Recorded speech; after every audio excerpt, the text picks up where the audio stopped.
ce matin, nous avons la joie de recevoir le pasteur Papy, alors qu'il était vraiment tout jeune, et il y a répondu. Alors, il s'occupe d'une communauté qui se trouvait à la source. Bientôt, on va venir au centre-ville. Voilà, alors bientôt, ils sont obligés de déménager. Voilà, je crois que je suis en train de faire du Larsen. Ils sont obligés de déménager. Voilà, donc nous sommes très heureux de l'accueillir. Peut-être qu'il est venu avec quelques frères. Voilà, on est heureux de les accueillir aussi au milieu de nous. J'ai eu l'occasion de les visiter donc dimanche dernier, l'après-midi. Alors évidemment, quand ils chantent, c'est un petit peu plus... un petit peu plus, rythmé et un petit peu plus enjoué. Mais ce qui est important, je crois, c'est ce qui est au fond du cœur. Après tout, peu importe les formes, hein, vous savez, ce qui compte, ce qui restera, c'est ce qu'on a là. Hein. Amen. Voilà, alors on est heureux de lui laisser maintenant la place pour qu'il nous apporte la parole de Dieu, que le Seigneur le bénisse et nous bénisse au travers de lui. Amen. Je suis tellement grand, il faut que je fasse. Amen. Amen. Vous savez, je suis très heureux d'être au milieu de vous. C'est dans la volonté du Seigneur. Dieu connaissez ces jours-ci. Vous savez que je serai au milieu de vous pour vous communiquer ça comme ça. Amen. Amen. Je ne suis pas venu vous prêcher les pasteurs Marc, venu vous prêcher le nom de Jésus. Amen. Amen. Vous savez, les prophètes sont passés, mais ils n'ont pas vaincu la mort. Abraham est arrivé, il a donné naissance à la promesse qui était Isaac. Mais la mort l'a retenu. Noé est arrivé avec la promesse de libérer le peuple. Mais Noé est sous la terre. Mais je connais un homme. C'est lui qui est au-dessus de tout le monde. Excusez-moi, moi je bouge tout. Là, je me sens vraiment immobilisé parce que... Amen. Alors cet homme est arrivé. Les diables pensaient que ce qu'il a fait avec d'autres apôtres ou d'autres prophètes, il le fera aussi de même avec celui qu'on appelle Jésus. Et quand cet homme est arrivé, il a prêché l'évangile avec le Saint-Esprit. Parce qu'il avait la révélation du pourquoi de chaque chose. Il marchait avec les instruments de Dieu avec lui. Parce qu'il était le Fils de Dieu. Alléluia. Et cet homme, avec le complice de ces gens de ces siècles-là, ils ont voulu les retenir ou l'empêcher à témoigner les pourquoi de chaque chose. Alléluia. Ce qui a épaté les Juifs, c'était l'inspiration qu'avait Jésus. Parce que cet homme, quand il prêchait différemment des docteurs de la loi. Alléluia. Et tellement il prêchait différemment, ces gens étaient épatés, ils se disaient, quelle est cette nouvelle doctrine? Alléluia. Parce que cet homme était venu avec le trône de Dieu. Il ne pouvait pas parler comme les hommes, mais il devait que parler comme Dieu. Parce que c'était la voix de Dieu. Alléluia. Et la Bible souligne. Cet homme, Jésus, était la parole, comme dit le livre de Jean, chapitre 1. Si je m'abuse pas à partir du verset 1. Il dit qu'au commencement, il y avait quoi? La parole. Cette parole s'est faite chair. Elle était au milieu de nous. Et cette parole, c'était Jésus-Christ. Alléluia. Puisqu'il était la parole, mais je vous dirais quelque chose. Jésus n'avait pas la vérité, mais il était lui-même la vérité. Celui qui dit que j'ai la vérité, il a aussi quelque part les mensonges. Mais Jésus en soi, lui-même, il faisait la vérité. Amen. Il ne pouvait jamais transformer la vérité parce que c'est lui la vérité. Amen. Voilà pourquoi il disait, je vous l'ai dit en vérité, en vérité. Ce n'est pas le message, hein, ce n'est qu'une introduction. Amen. Comprenez mon émotion. Alors je voudrais bien chanter d'abord avant que je m'introduise au message d'aujourd'hui. Je voulais chanter, les frères, on va jouer un peu au clavier. Et ça nous fera du bien. Amen. Amen. On est toujours ensemble.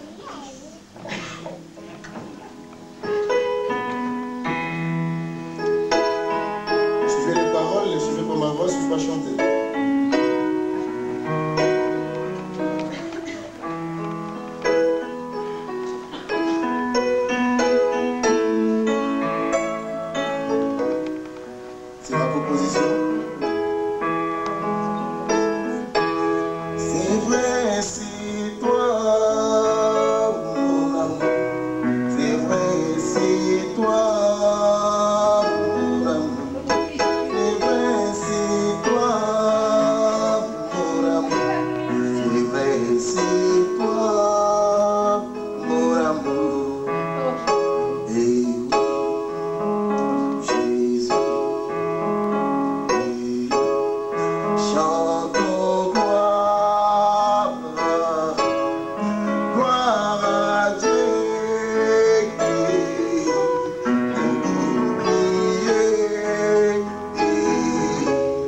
ma forteresse,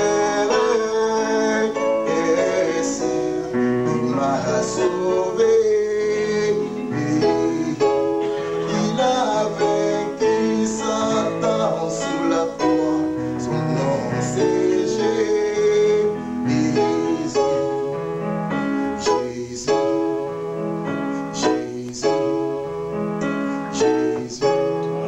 Chantons gloire, gloire à Dieu.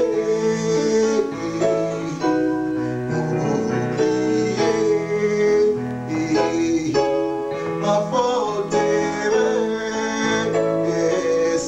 il m'a sauvé. Il a vaincu Satan sur la croix, son nom c'est Jésus.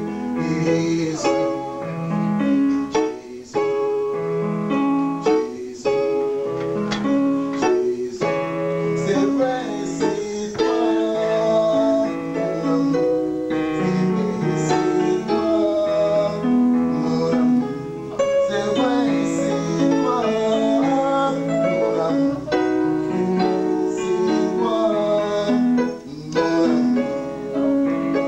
Et oui, Jésus, chantons gloire, gloire à Dieu.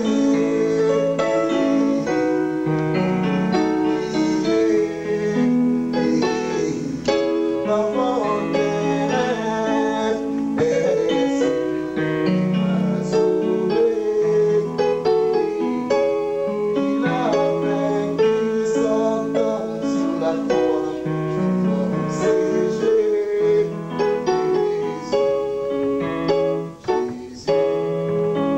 Jésus. Alléluia.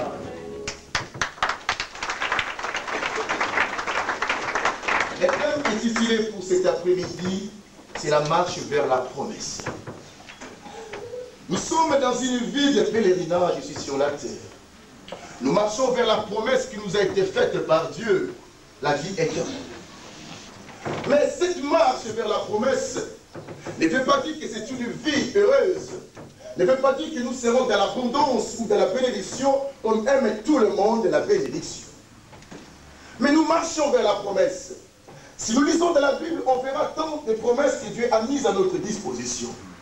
La Bible souligne que nous serons la tête et non la queue. Il a dit que j'ai un projet de bonheur et non de malheur pour chacun. Malgré toutes ces promesses que Dieu a faites pour son peuple, mais ce n'est pas tout le monde qui expérimente les promesses faites par Dieu. Quelle est cette raison et le pourquoi de cela? Pendant que Dieu a dit, toutes ces choses sont pour vous. Il est monté sur la croix pour nous, pour que nous soyons libres, pour que nous expérimentons la bonté ou la beauté de l'évangile. Mais tout le monde ne vit pas cette beauté de l'évangile. Parlons de la sortie des peuples juifs à l'esclavagisme au pays d'Égypte.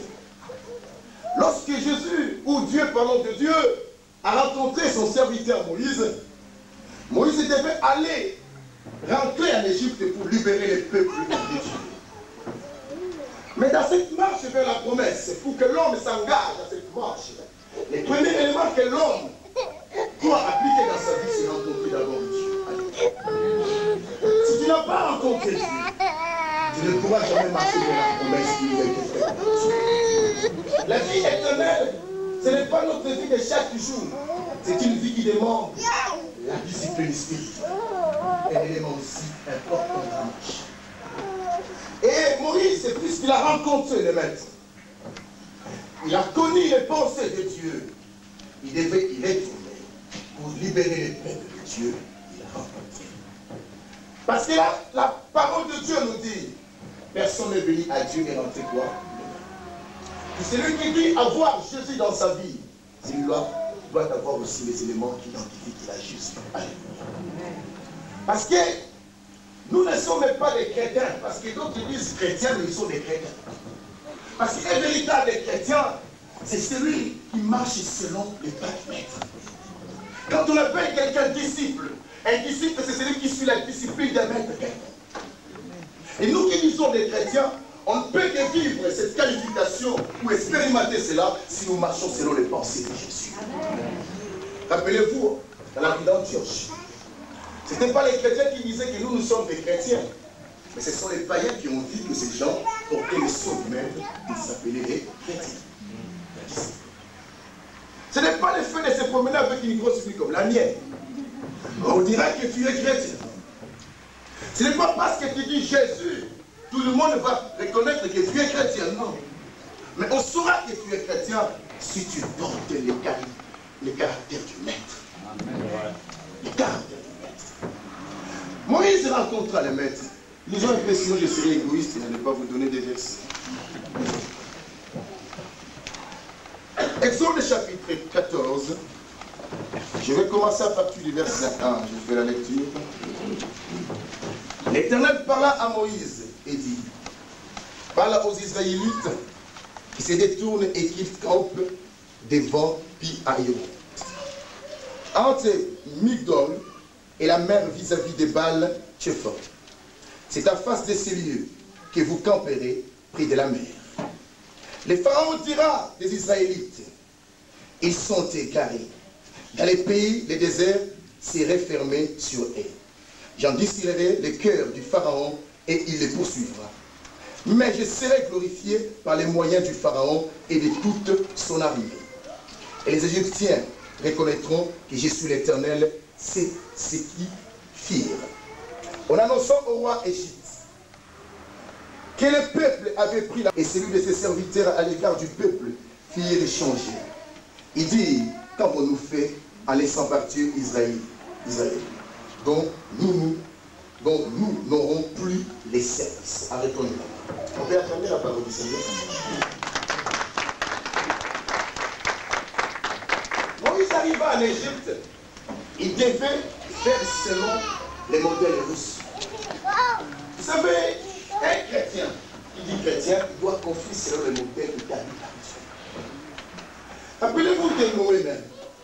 Noé, pour qu'il fasse l'arche, il devait d'abord suivre les instructions d'abord du maître. L'arche de gloire qui a été fait même par le peuple juif, il devait suivre les modèles donnés par Dieu. Voilà pourquoi la Bible souligne, c'est lui qui rétorche ou qui ajoute. Dieu aussi. On ne peut jamais modifier la pensée de Dieu parce que Dieu a toujours raison. Et en quel tribunal où on se tiendra, dire que non, Jésus ou Dieu est coupable, Dieu ne sera jamais coupable. Tout ce que Dieu fait est toujours raison.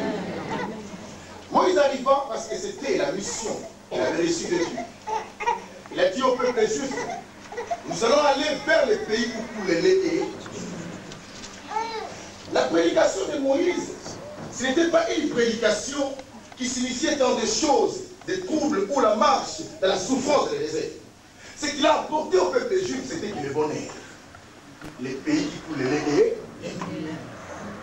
et ce peuple ne savait pas que non, à part cette promesse, il y aura aussi des problèmes. Quand ils ont entendu les pays qui coulent le lait et les miel, ils ont dit, mais c'est terrible. Là-bas, tu es là, tu dois aller au centre commercial acheter le lait. Ça va couler, c'est terrible. Donc il faut que nous soyons. Allez. Tous ces gens suivaient Moïse. Ils allaient avec Moïse. Et pendant qu'ils marchaient, en arrivant vers la mer Rouge, le problème commence. La mer était là. Et derrière, il y avait Pharaon. Dans cette vie que j'ai dit tout à l'heure, la marche vers la promesse, il faut nous entendre aussi quand je prête aux tentations du diable. Parce que Dieu ne permettra jamais que tout le monde hérite la promesse sans pour autant passer au fil. Vous savez, l'or devient utile à porter ou à faire cela si ça passe d'abord en lui. Il fallait que Dieu fasse d'abord traverser son peuple dans le feu. Pour qu'il voie si réellement ce peuple l'aimait ou il aimait la bénédiction. Parce que les chrétiens d'aujourd'hui aiment la bénédiction plus que la personne qui donne la bénédiction. Parce qu'aujourd'hui, là, si on dit que qui veut que Dieu le guérisse, le bénisse, tout le monde est. Mais qui va arrêter de pécher? Déjà, c'est grave. Quand tu prêches le péché, on dit que c'est un faux prédicateur. Mais celui qui prêche la bénédiction, non, il sait prêcher, c'est vrai. Il sait parler. Alors Moïse, ces gens l'avaient suivi parce qu'il avait dit qu'on va aller dans les pays où coule le lait et le miel. La bénédiction. Mais lorsque le problème a commencé, les épreuves de Dieu, dans cette marche vers la promesse, les peuples cria contre Moïse. Moïse, pourquoi tu nous as fait quitter l'Égypte? Est-ce qu'en Égypte, il n'y avait pas d'esprit que pour nous? Moïse, qu'as-tu fait? Vous savez, être un leader ou un responsable, ce n'est pas une mince affaire. Parce que tout le monde, tu nous as dit de quitter le monde. Maintenant. Moi, j'ai souffert de cancer, tu m'as dit que Dieu est capable. Maintenant, le médecin dit que non, je dois mourir. Alors Moïse était là. Il regardait les peuples. Et les peuples regardaient par derrière, il y avait l'armée du Pharaon. L'armée du Pharaon, comme a dit le pasteur chez moi, c'était la plus grande armée à l'époque. Plus que les États-Unis. Parce que quand Pharaon s'était décidé, tout le monde tremblait. Alors maintenant, les peuples juifs voyaient que toute une armée derrière eux. Ils ont dit, Moïse, ça c'était les pays qui coulent le lait, le miel, l'autre c'était les pays de la mort. Alléluia. Quelle prédication! Est-ce que tu avais reçu l'inspiration de Dieu, Moïse? Moïse, est-ce que as-tu rencontré le Seigneur vraiment? Ton Seigneur a dit les petits coulent le lait, le miel. Mais là, c'est la mer rouge et les pharaons. C'est bizarre. Allez. Amen. Peut-être le pasteur vous a prêché. Celui qui reçoit Jésus, il reçoit la vie éternelle.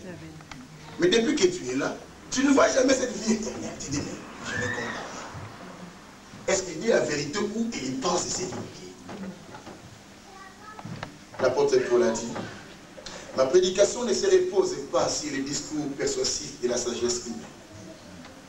Mais c'est une démonstration d'esprit et de puissance. Cet homme a épaté les Romains. Dans la vie de Corinthe, il a épaté parce qu'il est le seul osant dire qu'il soit les imitateurs, puisque je suis imitateur de Christ. Il était trop sûr de lui qu'il avait réellement rencontré le Maître. Si tu veux vivre la vie avec le Seigneur, cherche d'abord à rencontrer Jésus. Ne viens pas parce qu'on t'a invité, mais viens parce que tu as rencontré le Seigneur. Amen. Eh bien, le peuple cria. Il dit que non, Moïse, nous, on ne veut pas de problème. Imagine qu'il était tout seul et tout le monde t'entoure maintenant. C'est grave. Comme moi, je suis maigre comme ça, les gens courent, je vais à trembler de perdre. Je dis, mais c'est terrible. Alors, mais Dieu était bon. Dans la marche vers la promesse, c'est qu'il faut aimer marcher aussi avec le Saint-Esprit. Parce que nous ne pouvons jamais vaincre les épreuves sans le Saint-Esprit. Ce n'est qu'avec l'Esprit de Dieu qu'on devient triomphant. Alléluia. Il dira lui-même dans sa parole, il est avantagé que je m'en aille. Avantagé pour qui? Pour toi. Un gain, un bénéfice pour toi. Dieu dit, c'est un bénéfice pour toi que moi je m'en aille. Et toi tu recevras quoi? Une consolité. Cet esprit viendra. Il vous conduira dans toute la vérité. Il vous convaincra à ce qui concerne le péché, la justice et le jugement. La vérité, le Saint-Esprit. Alors ce peuple n'était pas sage. Parce qu'ils regardaient les biens temporaires. Peut-être toi, si tu viens à l'église, parce que tu cherches quelque chose. Mais moi je te dirais, cherche d'abord le royaume des cieux. Alors, ces gens voyaient la difficulté, ils ont oublié qu'ils marchaient avec la colonne de nuée, le jour, et la colonne de feu, la nuit, qui est synonyme du Saint-Esprit. Alléluia. Parce que lorsque la colonne s'arrêtait, les peuples aussi devaient quoi? S'arrêter. Nous devons suivre le mouvement de l'Esprit Saint. Si l'Esprit de Dieu dit, faisons ça, faisons ça. Ne calculons pas. Avec Dieu, on ne cherche pas à calculer ce que Dieu a dit. On fait ce que Dieu dit. Alléluia. Une fois, je disais je parlais avec mes frères, je dis non. Dieu n'a pas à nous comprendre, nous, mais c'est à nous de comprendre Dieu. Parce que le jour que Dieu va nous comprendre, nous serons des grands péchés. Je dirai à Dieu, permets-moi, je dirai d'abord faire la porte de comprendre. Je dirai, moi je te comprends, va voler. Là, ce sera que l'anarchie sur l'anarchie. L'homme est obligé de comprendre Dieu, mais Dieu n'est pas obligé de te comprendre. Que tu souffres, que tu sois malheureux, Dieu n'est pas obligé de te comprendre. Toi, tu dois comprendre Dieu. Qu'est-ce qu'il fait? Qu'est-ce qu'il dit pour nous? Et ces gens voulaient que Dieu les comprenne. Quand même, c'était les pays qui voulaient les miels. Mais comment donc, maintenant c'est les problèmes. Donc Dieu doit nous comprendre. Et ces peuples oubliés. Quand tu marches avec Dieu, quand tu es avec Dieu, la victoire est avec toi. Amen. Parce que nous ne cherchons pas la victoire parce que nous sommes déjà dans la victoire. Mais c'est qu'il faut expérimenter cette victoire par la discipline spirituelle. Amen. Je disais tout à l'heure la promesse, c'est d'hériter le paradis, mais il y a aussi d'autres promesses. Peut-être Dieu t'a promis la guérison. Peut-être Dieu t'a promis quelque chose d'important. Dieu t'a promis ce que tu veux. Mais pour que tu bénéficies de cela, tu dois d'abord discipliner ta vie selon la parole de Dieu. Amen. Sinon, tout ce que Dieu t'a promis, tu ne l'expérimenteras jamais dans ta vie. La discipline, c'est un élément capital de la marche vers la promesse. Alors Moïse devait faire quand même quelque chose d'état responsable. Il n'était pas irresponsable, indécisif. Quand il voit un problème, il abandonne, il part, il dit non. Moi, c'était pas moi, on m'avait envoyé. Si tu es un responsable comme ça, abandonne le débat. Parce qu'il est irresponsable. Un responsable ne peut jamais dire que non. Quand le problème est grave, bon, moi je trouve c'est grave, bon, débrouillez-vous moi aussi, je sais pas. Moïse devait assumer sa responsabilité. Parce que c'était lui qui avait rencontré Jésus, le maître, ce n'était pas les autres qui avaient rencontré Dieu. C'est à lui maintenant d'assumer quoi? Sa responsabilité. Il disait au peuple, restez calme. Vous verrez ce que l'Éternel va nous accorder comme un délice. Vous savez, dans la marche vers la promesse, c'est un élément très fort que dit la Bible dans le chapitre toujours 14, verset 14. Le silence. Le silence de Dieu. Le silence, ça témoigne beaucoup de choses. Vous savez, même un fou, quand il reste silencieux, il sort comme un sage. Ah oui. Si aujourd'hui, les chrétiens d'aujourd'hui n'arrivent plus à se défendre, parce qu'ils parlent de toutes les choses de ce monde, ils n'arrivent pas à parler de la parole de Dieu. Avec les choses de ce monde, nous devons être silencieux. Mais quand il faut parler, voilà pourquoi Paul disait, je me glorifie dans le Seigneur. Il faut se glorifier dans le Seigneur. Alors, la marche devait continuer. Moïse sépara quoi? La mer Rouge. Un esprit. Vous savez, dans toute association, il y a aussi des opposants, des responsables. Comme il y avait des Corées et les autres qui traînaient la foule contre Moïse, qui disaient voilà votre homme qui vous accepte. Voilà. Maintenant on est devant la mer Rouge. Vous allez souffrir. D'ailleurs, moi je vais coopérer avec des Égyptiens. Pour sortir, aller vers la marche, vers la promesse, la première chose que Moïse devait demander au peuple juif, de sortir d'abord. S'il n'était pas sorti, il ne devait jamais partir vers la promesse. Toi qui veux aller vers la promesse, tu dois d'abord sortir de ta position initiale. Sortir là où tu es. Si tu es dans l'incrédulité, si tu es dans les doutes, si tu es un grand pécheur, sors d'abord de cette position, comme ça tu pourras aller vers la promesse. Amen. Sinon tu ne partiras jamais. Parce que la vie de Dieu, c'est une vie qui doit quand même témoigner la transformation. Quand même. Vous savez, c'est anormal de voir un bébé ou une personne de 30 ans comme un enfant de 6 mois. Ça c'est bizarre. C'est dérangeant. Parce que toute vie est appelée à grandir. Que ce soit les arts, que ce soit les hommes, nous sommes appelés quoi? À grandir. Et même la vie spirituelle est appelée aussi quoi? À grandir. Alléluia. Quand ta vie spirituelle ne grandit pas, moi j'appelle de telles personnes des dangers contre la spiritualité. Nous devons grandir. Amen. Pour mieux grandir, il faut d'abord passer aux épreuves de Dieu. Qui n'aime pas les épreuves ne pourra jamais grandir avec Dieu. Amen. Il faut accepter les épreuves. Il faut accepter. Parlons de Marc chapitre 3, à partir du verset 35. Lisons un peu. Vous m'arrêtez parce que c'est moi quand je parle. Sinon on fera 3 heures. Marc chapitre 3, à partir du verset 35.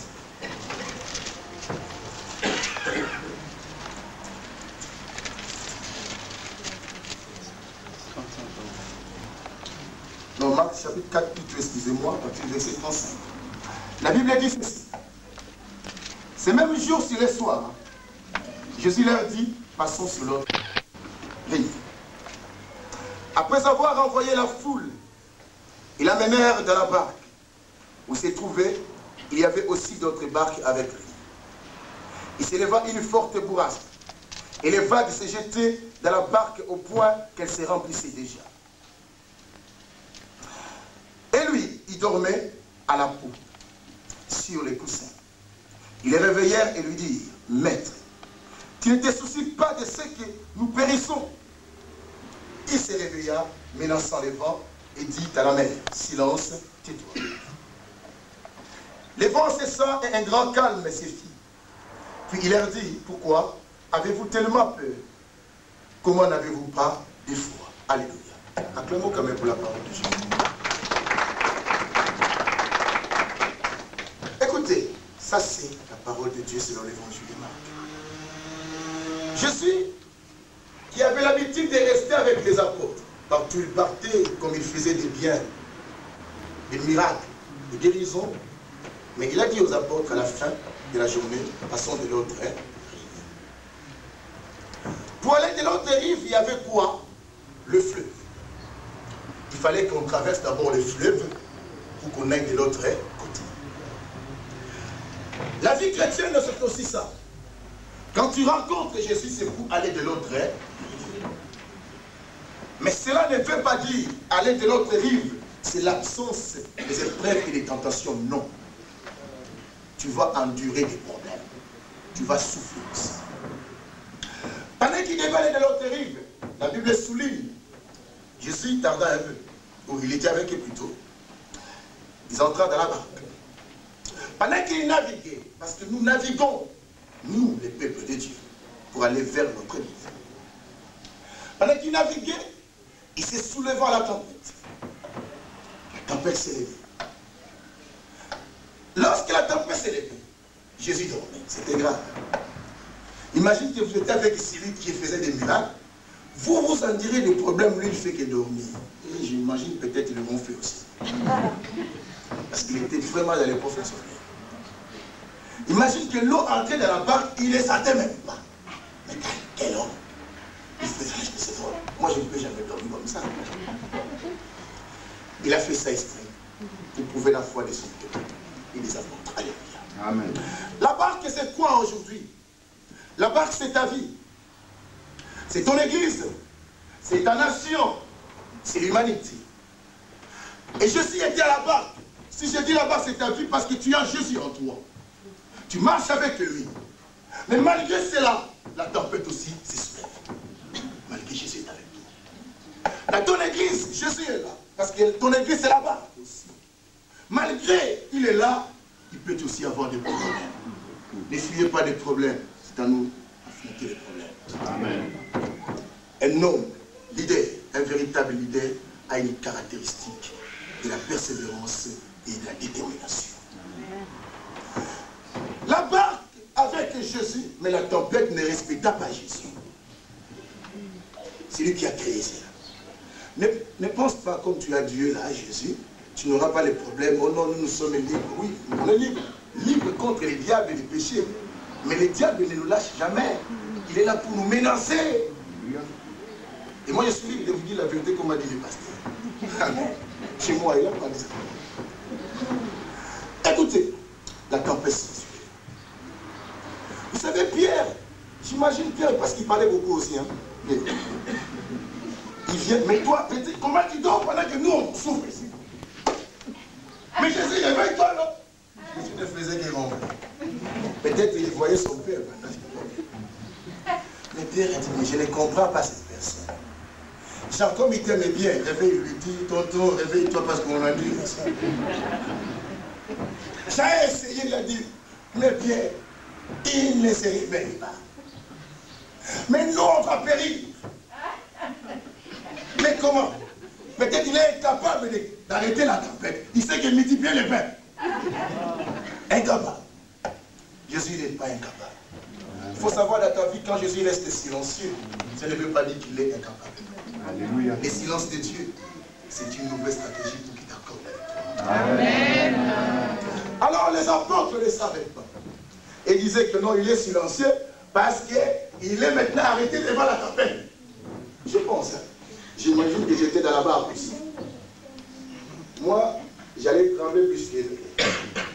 J'allais dire, moi je ne sais même pas nager, imagine. C'est grave encore.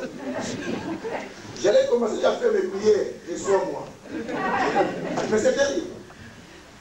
Parce que les mecs qui étaient là, lui il faisait des miracles, il guérissait les malades. Les apôtres les connaissaient comme le tout-puissant. Parce que les apôtres, quand ils marchaient avec Jésus, ils marchaient tête haute comme ça, ils étaient bien remplis de fiers, parce qu'ils disaient que non, on a quelqu'un. Lorsqu'on a faim, on a multiplié le pain. Si je suis malade, il va me guérir. Mais or, la vie chrétienne, ce n'est pas seulement ça. C'est l'expérience aussi. Amen. Il faut qu'on expérimente la vie chrétienne. La vie chrétienne, ce n'est pas seulement prenez des cadeaux de bonbons, prenez des bonbons. Non. C'est aussi des épines. Il faut traverser cela. C'est alors que tu seras digne de Dieu. La tempête et la mer, c'est quoi? Ou le fleuve. C'est les mondes. Ce sont les problèmes que nous rencontrons dans les mondes. Ce sont les tentations que nous rencontrons. Et la tempête qui s'élève, ce sont les troubles du diable. C'est que le diable présente contre nous. Mais quand il s'élèvera la tempête, ce qu'il faut faire, réveiller ton Jésus qui est avec toi. Amen. N'écris jamais. N'aie pas peur. Amen. Il dira dans sa parole 365 fois, comme on a 365 jours, soyez sans crainte. C'est qui dit le maître. Et ces gens ont perdu la notion. Pendant qu'ils vivaient avec la parole lui-même qui était Jésus, qui les enseignait au jour le jour. Mais lorsque la tempête se souleva, ces gens ont dit que non, mais nous périssons. Ce ne sont pas les termes d'un enfant de Dieu. Amen. Nous ne voyons que si aujourd'hui, cela m'arrive, c'est la volonté de Dieu. Parce que rien ne peut arriver dans la vie d'un enfant de Dieu si ce n'est que par la permission. Amen. Il est permis pour notre bien. C'était ainsi pendant la marche vers la promesse aussi. Une autre chose, quand on veut aller vers la promesse, il faut construire avec l'exactitude. La Bible a ses principes. Les hommes aussi ont leurs coutumes. Mais les coutumes des hommes ne sont pas les principes de Dieu. Il faut savoir ça.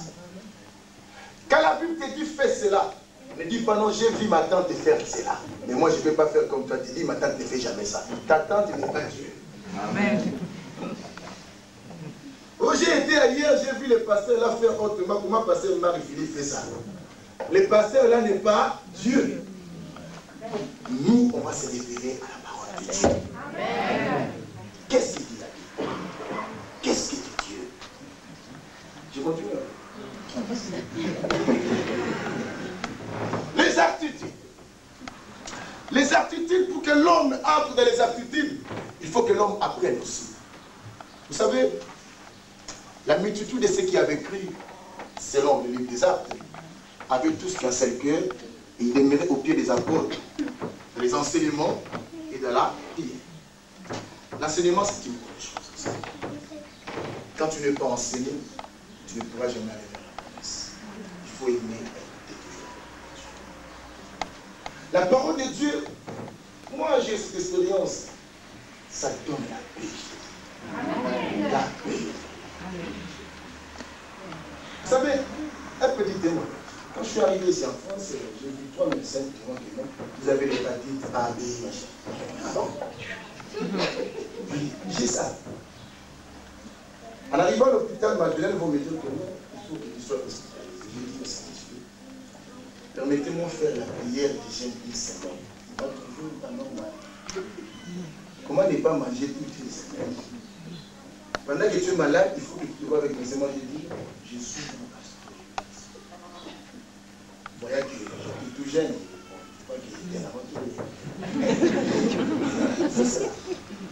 J'ai fait mon jeûne une semaine. Je suis rentré voir les médecins. Je mets le papier de témoin chez moi. Le médecin va faire un tour. Il n'y a pas d'hépatite A. Ils vont envoyer chez notre médecin. L'autre va faire, il confirme, non, il n'a pas cela. Je rentre, il va me dire, t'es pasteur de personne qui me dit. Amen. Je lui ai dit que Dieu m'avait appelé. Je lui ai prêché, il a dit bon, je respecte ta croyance, mais moi je suis content. Bon, il dit pas c'est un miracle. Il a dit ça. Mais quand même, il a reconnu que c'était un miracle. La médecine n'a pas compris cette notion.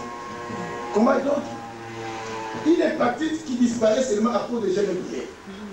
Ça, il faut rajouter dans les livres des médecins. Oui. Tu es pas le médecin. Amen. La parole de Dieu. Amen. Il dira dans sa parole, mon peuple est péri faute de connaissances. Si nous périssons, c'est parce qu'on n'a pas la connaissance. Qui a la connaissance ne peut jamais périr, ne peut jamais pleurer, ne peut jamais douter. Jacques dira dans son livre chapitre 1, c'est lui qui a les doutes, qui n'imagine jamais qu'il ne recevra quelque chose qui vient de Dieu. Amen. Même si tu pries longtemps, puisque Jésus même, tu ne recevras jamais cela dont tu as les doutes. Les doutes, c'est un poison contre la foi. Amen. Quand nous marchons avec Jésus, Dieu attend de nous la foi. Et la foi abolit la vie. La foi ne cherche pas les comment, les quand et les où. Comment ça viendra? Et où Dieu enverra cela?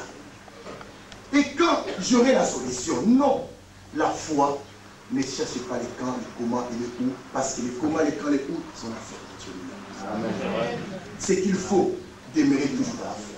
Il dira que le juste vivra par quoi? Lisez bien, vous lisez bien la Bible. Je ne sais pas, peut-être dans ma Bible, la Bible dit que le juste vivra en mangeant beaucoup la viande. Peut-être dans la Bible, mais chez moi, non. Je fouillais ma Bible. Je dis que non, un juste ne peut que vivre par la foi. Amen. Tu dis juste. Vous appelez le juste. Marchons dans la foi. Amen. Expérimentons la pensée du Maître et croyons que celui-là, il est le véritable. Et nous vivons la réussite à la marche de la promesse. Amen. Amen. Un autre élément, dans la marche de la promesse, c'est l'obéissance.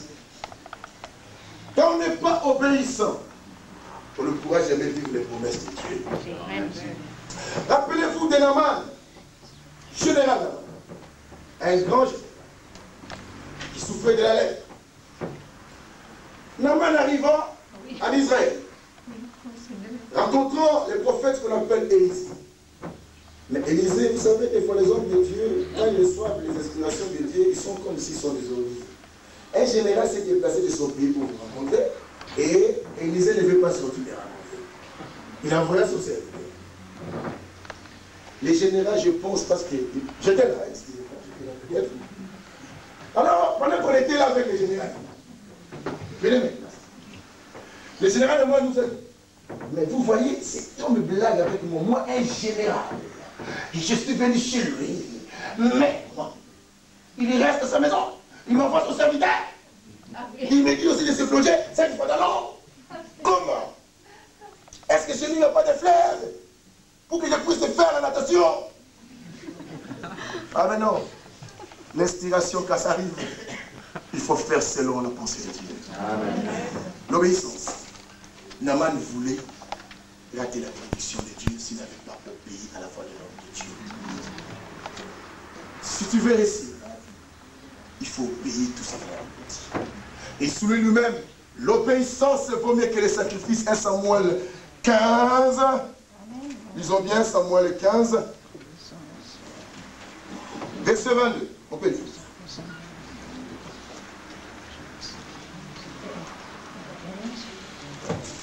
1 Samuel 15, verset 22, la Bible nous dit ici. Samuel dit, l'Éternel trouve-t-il autant de plaisir dans les holocaustes et les sacrifices que dans l'obéissance à la voix de l'Éternel? L'Éternel, il est rempli de plaisir quand toi, tu fais sa volonté. Amen. Ce n'est pas appelera par-ci, par-là, moi, oh moi comme ça, oh moi j'ai vu les médecins, tu vois ton oncle, le médecin dit que je vais mourir, comme ça tu auras la solution. Non. Il faut obéir à la pensée de Dieu. Il trouve trouve jamais de plaisir aux holocaustes, aux sacrifices. Ce n'est pas le fait de donner les cadeaux à l'église, les dons, que tu hériteras les paradis, non. Mais c'est quand tu obéis à la voix de Dieu. Amen. À la voix de Dieu. Parlons de chez nous. Vous savez, chez nous, il y avait une église. Parce que les pasteurs n'avaient pas trop au pays. Chez nous, pas ici. Alors, les pasteurs, comme ils n'avaient pas trop, il y avait un homme d'affaires à l'église. Cet homme d'affaires, il achetait des instruments pour l'église. Et il était un héros dans les péchés. Il a triomphé dans toute catégorie de péchés. Puisqu'il avait donné un cadeau, les pasteurs se sentaient limités pour les reprocher. Et cet homme, lui, il disait que non, vous priez beaucoup, mais l'église a besoin de cela, vous ne donnez rien, donc Dieu me connaît parce que c'est moi qui donne. Dieu ne connaît pas parce que tu donnes. Dieu te connaîtra quand tu obéiras à sa parole.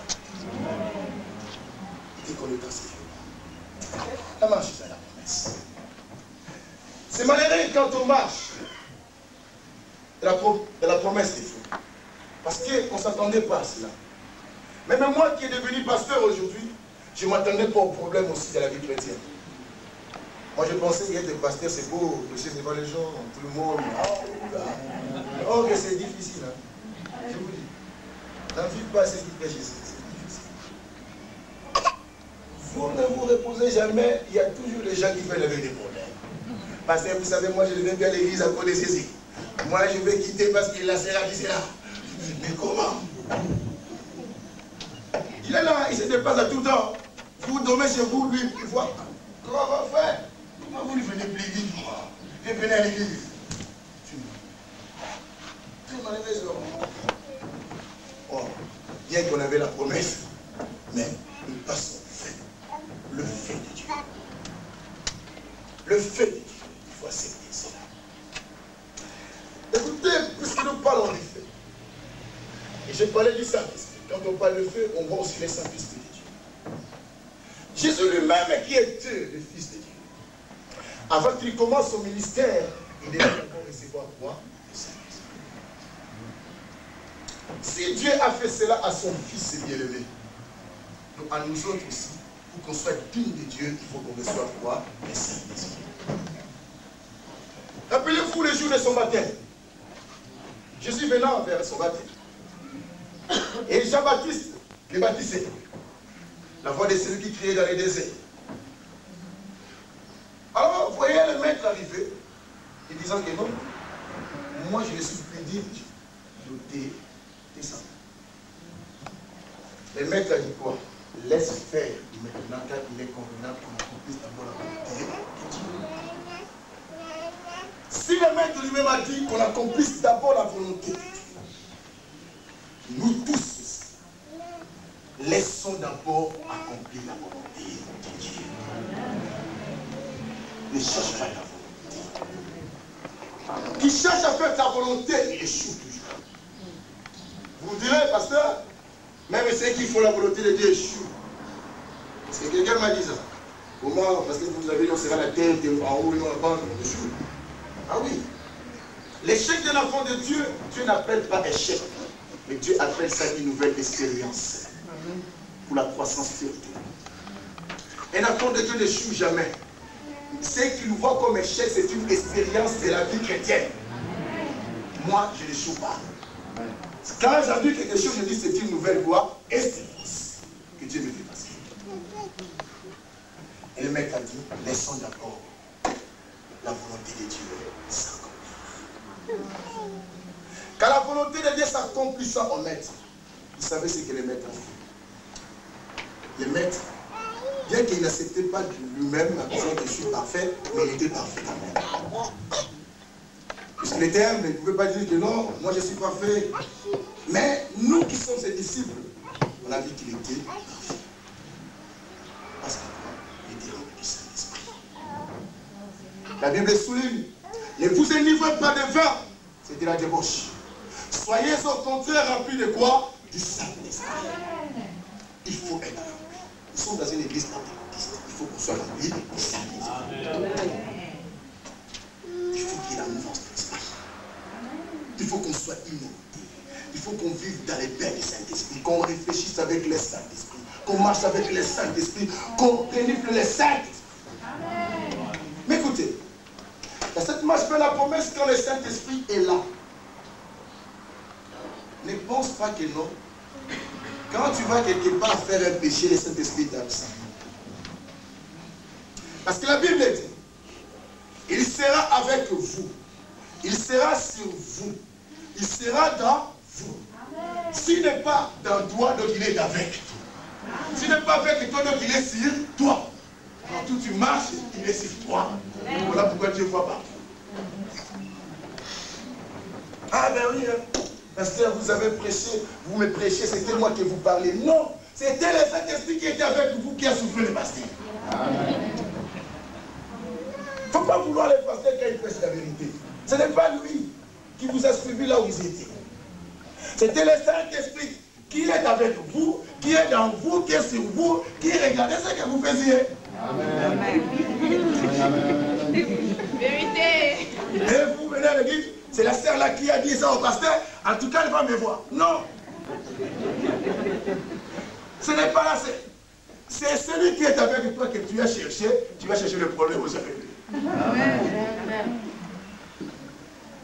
Un pasteur qui voulait faire le mal. Alors, il disait, il prenait sa Bible, parce qu'il pensait que si la Bible est là, Dieu le voit. Il a appuyé la femme de truc. Ça va maintenant, la Bible, voilà, il était tranquille. Il oubliait que non, il voit partout cet homme.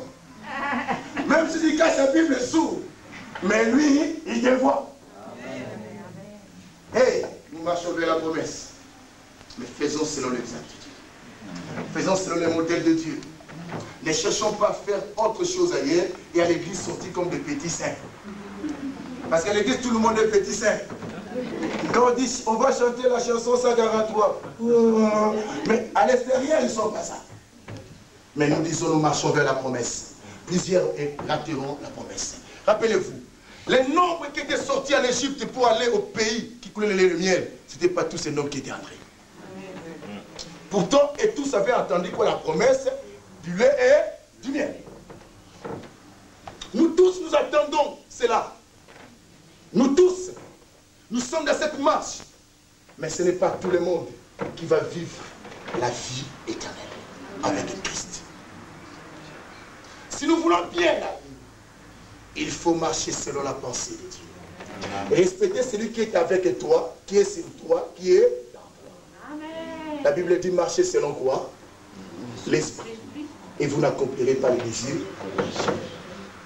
Car les désirs de la chair au sein de l'esprit sont contraires opposés. Qui dit être enfant de Dieu, qui a le Saint-Esprit, il ne cohabite pas avec les désirs de la chair. Parce qu'il y a l'unité, la séparation entre l'esprit et les sentiments charnels. Écoutez, le pourquoi de chaque chose. Parlons d'Adam et d'Ève. Adam, irresponsable qu'il était, il devait rester avec sa côte à côte aussi. Mais Adam laissa sa côte partir ailleurs. Puisque la côte était partie ailleurs, le diable aussi a profité. Vous savez, le diable comme il est là,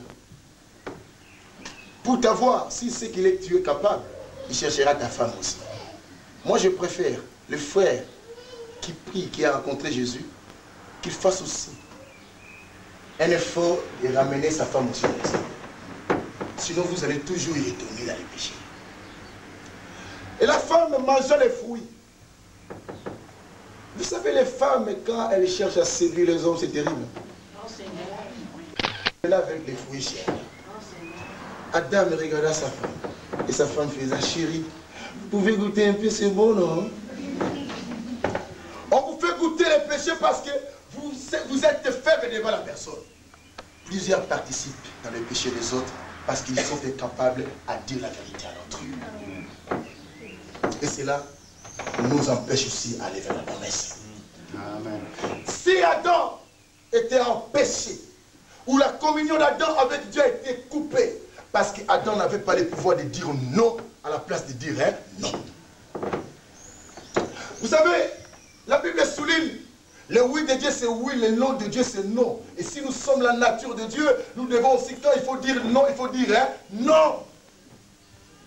Adam sera dégoûté, peut-être en disant que sa femme, si je refuse à ma femme, elle va partir ailleurs.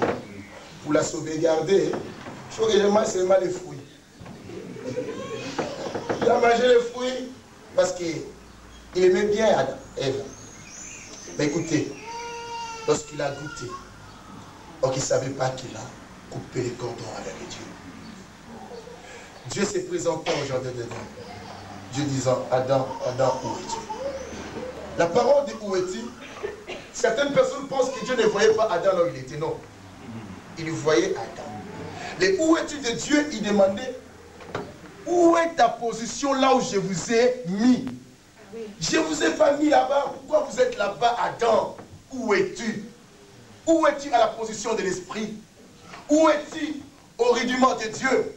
Où es-tu aux prescriptions bibliques? Pourquoi vous l'avez abandonné? C'est ça ce que disait Dieu. Il voyait Adam, parce qu'il voit partout. Mais il parlait dans le langage des reprochés. Adam, pourquoi vous avez changé la position?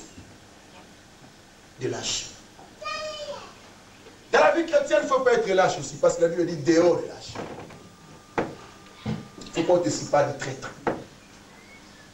Formons une équipe et cherchons à dépeupler l'enfer pour peupler le paradis ensemble. Comme ce que vous avez fait hier, vous avez cherché à dépeupler l'enfer pour peupler le paradis. Alléluia. Dieu vous bénira.